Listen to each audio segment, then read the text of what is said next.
Hi, my name is Riley Orner. I'm the middle school ministry coordinator here at St. Andrew, and today I want to talk a little bit about grace. I have this awesome devotional book that my mom gifted to me long ago. It is called Everyday Gratitude, and it has on every page a quote and a question. And they range from anything regarding sympathy and grief to celebration and thoughtfulness. And today's, when I opened it up, was all about grace. Today's quote comes from Manning Marable, a renowned historian and someone who just gives out great quotes.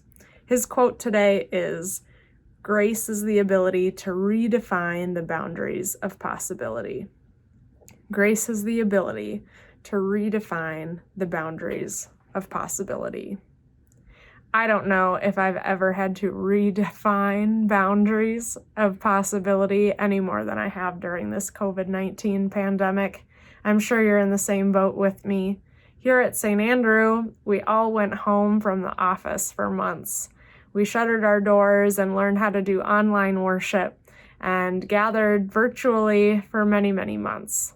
Until most recently, we've just been able to open our doors to some in-person programming, some live streaming, and just some celebrations in ways we never would have imagined a year ago. I have to say that this doesn't only happen for me here at St. Andrew, but in my regular life as well. There have been a lot of moments of celebration and grief and expectations that haven't been met quite as clearly as I'd like them to. But one piece of information that came in 2020 that was great news was the coming of my very first nephew, Aiden. We found out early this year that Joe and I, my husband, were going to become an aunt and uncle for the very first time, and we're so excited. We just knew that having a little niece or nephew in our life was going to bring so much joy to our entire family, especially as Joe's parents, first-time grandparents. So of course we wanted to celebrate this naturally, and we decided to host a baby shower. Of course, this spring things looked a little bit different because there's an important piece of information I may have left out, and that is that baby Aiden is all the way out in California with his parents, Kevin and Sarah. That posed quite a few challenges this spring in throwing a baby shower, but we rallied, we redefined the possibilities of what a celebration can look like. We gathered on Zoom, trained everyone in on the technology, and had an awesome time celebrating. It was not what we had imagined or planned.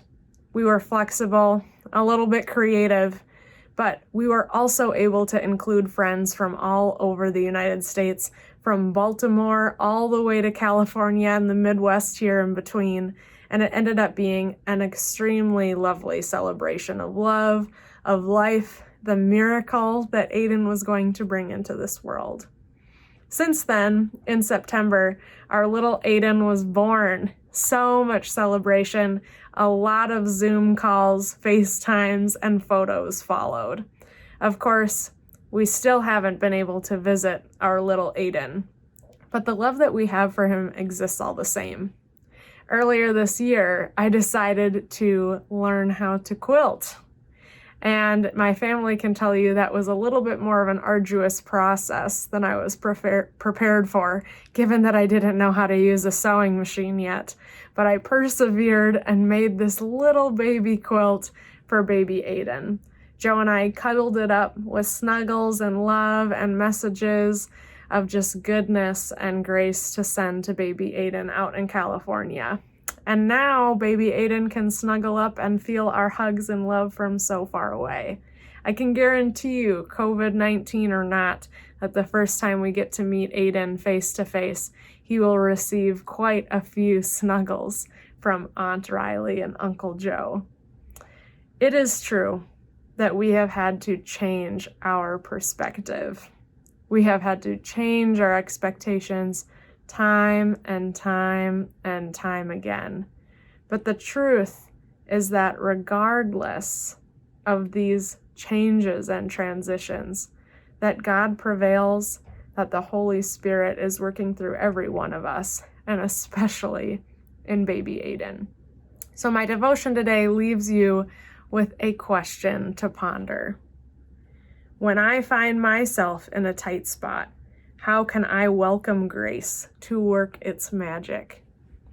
Where do you need grace to work its magic for you in your life today? I know that I can think of a few places. Know that God is with you. We are all in this together, and that you have the power and the blessing of grace within you.